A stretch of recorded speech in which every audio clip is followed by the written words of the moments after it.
The moment this man sits down, he is instantly drawn to the woman in front of him. At the peak of his looks, he confidently greets her. Morning. Though it feels abrupt, Susan can't help herself. Facing a polite, handsome stranger, she nods at everything he says and smiles sweetly. As the daughter of a billionaire, she has never felt her heart race like this, yet their views match, even their coffee habits align. She feels an odd pull toward him, but because of work, they have to part, even though neither wants to. This beautiful encounter might be just a fleeting moment. Without even knowing each other's names, they confess their feelings. Though you're a doctor, I don't want you to check me, because I like you so much. Susan smiles. I don't want to check you either, because I like you too. It feels like a confession, yet neither takes the next step. No names, no numbers. They turn and leave. Neither knows the other looks back. She thinks he feels nothing. He thinks she feels nothing. Yet both hearts ripple. Maybe they still believe fate will bring them back. But minutes later, the man suddenly gets into a serious car accident.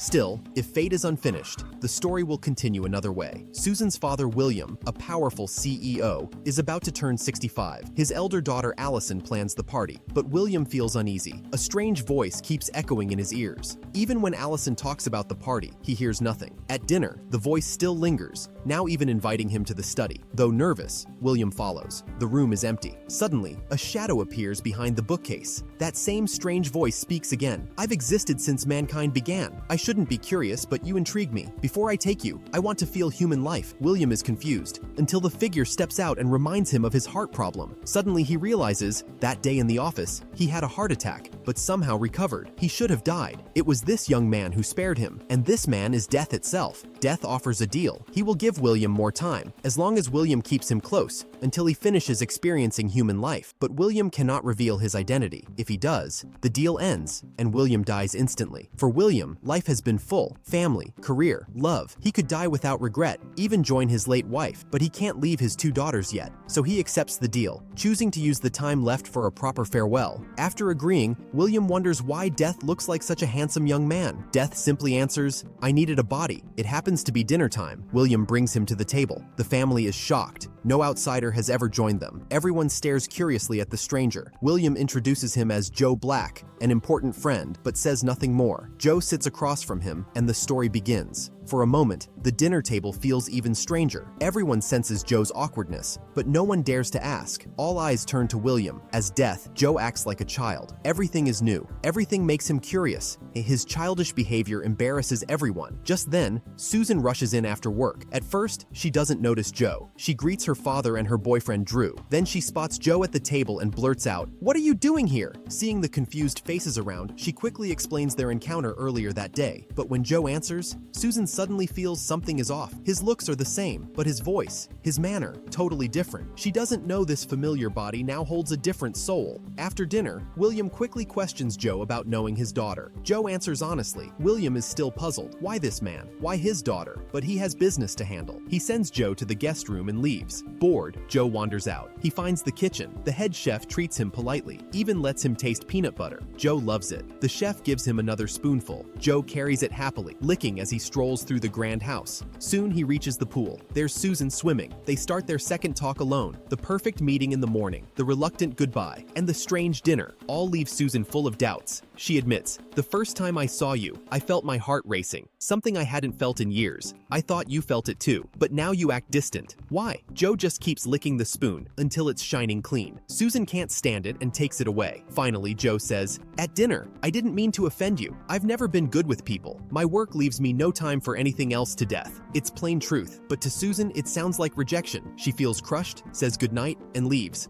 The next morning, William rushes to Joe's room, worried. He finds Joe clumsily tying a tie in front of the mirror. Joe beams. "I like your family. They're kind. They're good." But instead of joy, William feels alarm. He tests Joe. "I'll keep your secret, but I expect you to honor your promise. Only take me, no one else." He fears Death may take his whole family. Joe assures him, "I'll keep my word." William finally relaxes. Later, William brings Joe to the board meeting. Normally, outsiders aren't allowed, but Joe insists. William makes an exception. This sparks discontent, especially from Drew, Susan's boyfriend. He's leading a deal to sell the company. If it succeeds, he wins big, but William hesitates, unwilling to let go of his life's work. Joe's sudden presence unsettles Drew further, like he's an undercover spy. What Drew doesn't know, William has no intention of selling. He wants wants to keep the company as a legacy. So when Drew raises the deal again, William uses his veto. Drew refuses to quit. Angry, he shouts, "For the company's future, joining a bigger circle is the only way. It's as inevitable as death and taxes." Joe perks up. Hearing death, he asks curiously, "What does death have to do with taxes?" Drew thinks he's mocking him. His anger flares even higher. He explains with sarcasm, mocking Joe's ignorance. Joe just keeps smiling, polite, but filled with the aura of death. The clash is about to explode, so William drags him out of the room. In the office, William tries to send Joe away, saying he has work. Joe sees through it, nods, and leaves. In the blink of an eye, he's at Susan's hospital. Susan thought they'd never meet again after the pool. She was sad for days. So when Joe suddenly shows up, she hides her joy behind a calm face. Just as they begin to talk, a cancer patient is pushed nearby. The old lady takes one look at Joe and recognizes him. When her daughter goes with Susan to handle paperwork, she asks, half afraid, half hopeful, "Are you here to take me?" Joe shakes his head. She cries, "I'm in pain. Please let me go soon." Death normally can't change fate, but seeing her suffering, Joe agrees. In a few days, you'll be free. When the daughter wheels her away, Joe quickly says goodbye to Susan. He knows hospitals are full of fragile souls. He shouldn't linger. Susan misunderstands. She thinks he's being thoughtful, not wanting to disturb her work. Her heart softens. The seed of love starts to grow. That night, William invites the whole family to dinner. Joe and Susan chat more, which sparks anger from both Drew and William. William doesn't want Joe near Susan. He later confronts Joe furiously. Why visit her? But Joe doesn't care. He won't explain what he doesn't even understand. Drew, meanwhile, burns with jealousy. He's Susan's boyfriend, William's trusted aide. Yet now everyone seems to circle Joe. For a golden boy like Drew, it's unbearable. So when Susan invites him to dinner the next night, he flatly refuses. He even breaks up with her on the spot. Truth is, they never had real love. Drew is selfish, obsessed with money and power. If Susan weren't William's daughter, he'd never have dated her. And Susan never loved him either. She just thought he was capable and close to her father. So the breakup is clean, without regret. Instead, Susan grows more drawn to Joe. She bombards him with questions. Are you married? Do you have a girlfriend? Or maybe you don't even like women? When Joe denies, she presses closer. Then why is a man like you, smart, attractive, still alone? Joe, as death, can't answer. He mumbles something about going to bed and escapes the topic. The next day, Drew secretly gathers the board. He pushes the benefits of selling the company and proposes William retire early. That way, William's veto power disappears. At first, no one agrees, until Drew calls in William's son-in-law, Quinns. Last night, Quinns met William. William, uncertain if he'd live that long, hinted future deals might depend on Joe's opinion. Quinns didn't grasp the meaning. He told Drew. Drew twisted it, convinced Joe controls William's decisions. That fuels this secret meeting. Soon the board believes everything hinges on Joe. Their stance shifts. Drew, pleased, pushes for another meeting the very next day. In the meeting, Drew presses William. Who is Joe? Why can a stranger influence the chairman's decision? But bound by his pact, William can't answer. This plays right into Drew's hands. He launches a vote to remove William. Only William's old ally and Quinns refuse. Then he calls a vote to sell the company. The result is obvious. William says nothing. He accepts it silently. Afterward, Quinns finally realizes Drew's scheme. He storms up and calls him a vile, treacherous bastard. Drew isn't angry. Instead, he tells Quinns to be smart. Otherwise, he'll get nothing and be kicked out. Quinns looks at this familiar yet strange man, torn inside. He wants to expose Drew, but the decision is already made. Worse, he's part of it. So even unwilling, he can only accept. Meanwhile, Joe escorts William home, then wanders alone to the pool. Susan invites him for a walk. Desire builds, and they kiss. For Joe, it's his first kiss, his first taste of forbidden fruit. Guided by Susan, Death experiences love for the first time. After long passion, they part reluctantly in the hall, but William sees it all. When Susan leaves, his fury erupts. He tolerated Death intruding in his life, wrecking his company, disrupting his family, but he cannot accept Death loving Susan. Worse, if Death leaves, Susan's heart will shatter. Or worse still, Death may take her away. Yet he forgets. Death fears no authority. His threats mean nothing. Joe even warns him, mind your words, don't forget who's in charge. Next day, Joe brings flowers to Susan at the hospital, but she isn't there. She's gone to William, so father and daughter talk about Joe. William admits, I once hoped you'd find passionate love, but Joe isn't right. He won't stay. He's dangerous. But Susan insists on her feelings. William finally snaps. For the first time in years, he yells at her. Shocked, she apologizes, says, I love you, and leaves in tears. Joe, not finding Susan, visits the old cancer patient. She's weaker now, begging, take me now. Joe can't understand. When he comes, they want to stay. When he lets them live, they want to die. But humans are complicated. Circumstances change feelings. Hearing Joe fell in love, the old woman reminds him, you don't belong here. Meeting her is God's gift. Don't ask for more. Leave with memories. That's your fate. Joe feels a pang of loss. He wanted to stay longer, savoring love, but he recalls his purpose: to taste human passion. That goal is complete, so he helps the woman pass peacefully, then finds William. He says, "Tomorrow night, after your 65th birthday, we leave together." William trembles, though he knew it would come. The next evening, helicopters fly over the lake, landing by the castle for his birthday. He greets Joe, explains he has business, and leaves. Left alone, Joe strolls the island. He spots Keynes drinking in despair. Joe asks, and Quinns confesses everything, begging for help. Joe sees he's not smart, but loyal and loving to his wife, so he tells him, "Go tell William the truth. He'll forgive you." At first, Quinns is too scared, but hearing Joe's assurance, he finally decides. Meanwhile, William looks calm as ever. No one sees his life is down to less than 12 hours. Even his eldest daughter, Allison, who admires and loves him most. She worked for months to make this birthday perfect. Big or small, she handled everything. She knows in William's heart she ranks below Susan. But she never complains. For her, love is love. More or less. As long as it's felt, she's content. She never compares. Otherwise, life is too painful. Her understanding makes William blind to her devotion. Now, near death, he finally realizes his coldness. For the first time, he sincerely praises Allison. As night falls, lights blaze across the castle. Guests arrive in waves. But beneath this grand celebration hides a farewell. Since hearing from her father that Joe will soon leave, Susan has struggled. She doesn't want to upset her father, but she can't let Joe go. So when she sees him again, she says,